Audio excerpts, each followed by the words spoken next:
for dark nights.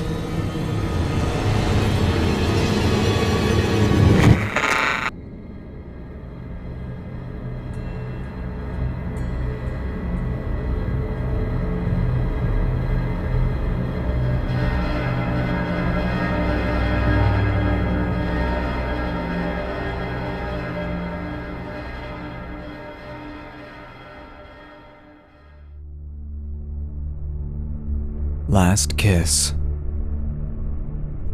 Written by The Itch. Performance, audio production, and music by Jeff Clement.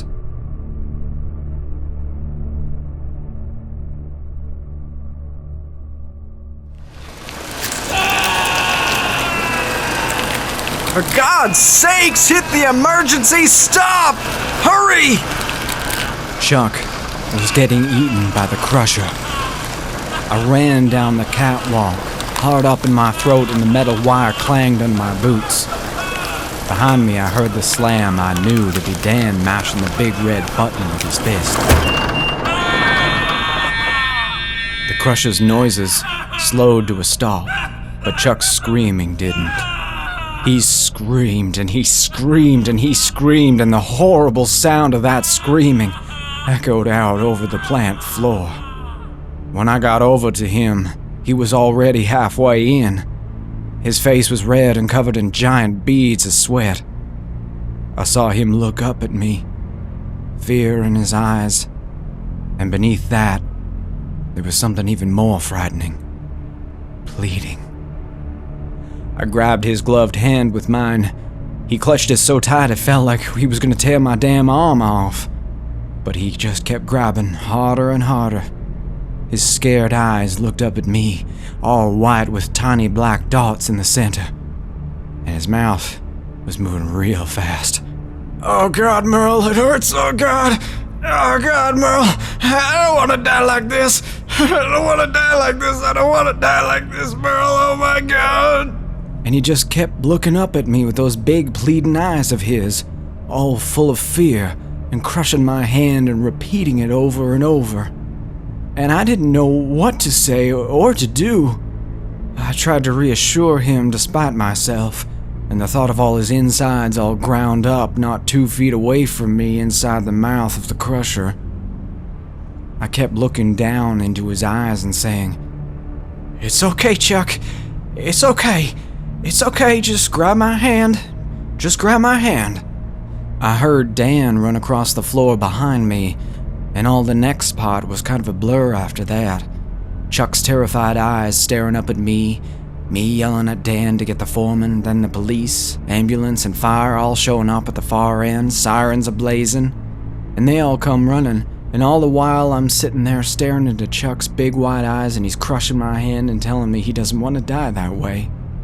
"Just hold my hand, Chuck," I kept saying. "Just hold on, good buddy. Stay with me. Hold on, man. Don't you die on me now. You hold on, you bastard, you hear?" And after a while, I got to thinking that maybe I wasn't saying these things so much for Chuck as I was for myself. I felt a hand on my shoulder and looked over, and Dan was standing behind me, giving me a look in my eyes. "Merle," he said all quiet, "they want to talk to you." I looked down at Chuck, and his eyes were still wide in terror, and I started talking all reassuring like to him. "Chuck, Dan's gonna talk to you now, okay? I'm gonna go for a second, okay? Dan's gonna be right here. You talk to Dan, okay?" And I could see Chuck's eyes looking at me like a scared animal, like a dog who knew its owner was driving it out to the woods just to abandon it there. This pleading look of please, please, God, don't leave me. But I just kept telling him Dan was going to talk to him. "Take Dan's hand, Chuck. Dan is going to talk to you." And finally, Chuck let go and took Dan's hand instead of mine. And when I walked away from the crusher was when I noticed things were strange. The paramedics and the firemen and the police were all just standing back with the foreman, just watching, not doing anything. and that's when I realized it was quiet. Real quiet.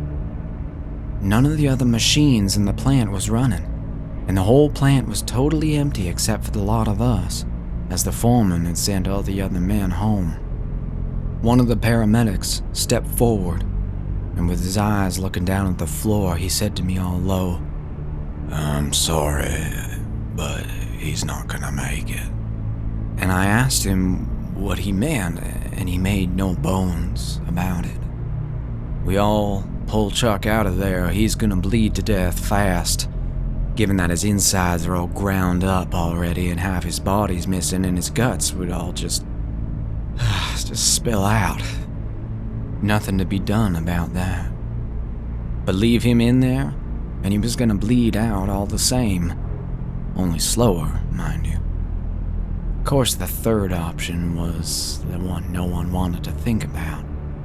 Get Chuck out of there by restarting the crusher and letting the machine do its dirty work. A goddamn horrible prospect. But at least it'd put him out of his misery sooner than later. And he'd know when it'd be, and it'd be fast. "Do I have to tell him?" I said. "No," said the paramedic. "Your friend already is." And then I looked over at Dan, clutching Chuck's hand just as I'd been. And I could see even from my distance he was talking down to Chuck, telling him what's what. And I heard Chuck crying, screaming, No, I don't want to die. I don't want to die." And I looked up all around at the cops and the fire and the paramedics, and they was all awkward, like they didn't know quite just what to do. And then I heard Chuck's voice ringing out over the concrete floor of the plant. "Susan!" he screamed. "Where's Susan?" And then him crying. And I knew them firemen and cops and the like got here real fast after they heard Chuck was in the crusher. But the time between when I heard Chuck's cries for his wife and when she showed up on the plant floor, why, that seemed like no time at all. I found out later the foreman had called her. All of a sudden, there she was. Chuck's beautiful wife came striding across the plant floor to the belt of the crusher where he was. And I could see her face was red and she'd been crying. But I could see too she had a certain determination in her step, a certain feeling of her knowing why she was there. The paramedic that had been talking to me spoke up, stating the obvious for her. "He's, over there," he said, pointing to the horrible machine with Chuck sticking out of it, and Dan knelt down next to him. "You, want us all to leave?" "No," she said, looking down, and I saw her eyes watering. "Just give me time to say goodbye." "Of course, ma'am." And all those other emergency crew and myself looked on as she slowly strode over to Chuck lying there on the conveyor, and she knelt down next to it. And Dan kinda shuffled away and let her there next to Chuck so they could say their goodbyes, and came back and joined us. All those EMTs and the foreman and just us two engine monkeys all covered in grease. We couldn't really see, but I got the feeling that Mrs. Chuck, she was so calm and seemed almost happy once she got over there. Her long blonde hair was swept down on Chuck's body, and I heard her talking all soft and sweetly down to him. Could only imagine what she was saying. And then, from behind her beautiful form came the most amazing sound. Something that so surprised us all, and couldn't have been stranger given the situation we were in. From behind her, I heard the sound of Chuck laughing. I could hear them smiling together. This went on for some time. All of us men just standing there and watching, and them making their final piece. And then finally I saw her long blonde hair sweep out again as she gave Chuck one final long, passionate kiss on the mouth.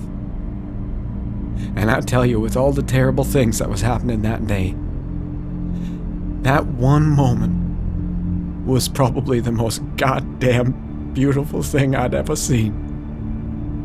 And I tell you the truth, all those men standing there with Dan and the foreman and I, men who'd seen families torn apart by violence and destruction and sickness and death in their daily work, and not so much batted an eye. I tell you, there wasn't a dry one among them. And I looked over and saw Dan and the foreman crying too. And I'm not ashamed to tell you I was. And then Mrs. Chuck, she caught up and turned and strode past us, just as she strode in, her face wet with tears. But she was smiling, I could see. "Ma'am," I called out, but she didn't break her stride. "I've said goodbye to my husband," she said. "Good night." And she left the plant and all of us men standing there. And I look over at Chuck lying there, and I could see now he wasn't scared no more. He was just lying there all still. And then Dan was saying what I realized I'd known all along, just as all the others had, as we watched the two of them say goodbye and share one last kiss. Dan looked at me, and then I gave him one that stopped him. "No," I said. "I'll do it." And I walked over to the crusher and stood next to Chuck and tried not to look into his face. I put my hand on the lever, and I could feel my sweaty palm against my glove in the cold steel. You sure about this?" I said, staring straight ahead. "Sure as I've been of anything in my whole goddamn life," said Chuck. And then Chuck's voice rang out over the plant floor one last time, loud and powerful as any man that had ever lived. "Let her